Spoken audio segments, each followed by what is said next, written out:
Maayong buntag, sir. Ah, good morning, miss. Anong floor kaya yung conference dito?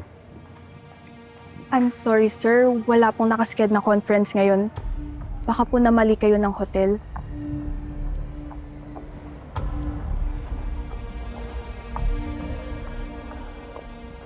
May mga business conference kaming aatinan bukas. Wala ka bang tiwala sa akin? Ano meron sa kanya? Wala! Ilang pesos ko bang sabihin sa'yo? At tinutulungan lang niya ako.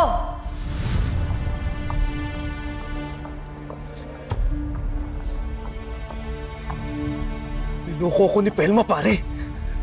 Pare, baka may ibang dahilan pa. Huwag mo munang pag-isipan ng masama si Maring Telma. Ano pang dahilan, pare? May relasyon sila ni Noah. Tinatago niya lang sa akin. Bakit niya naman gagawin yun? Oo.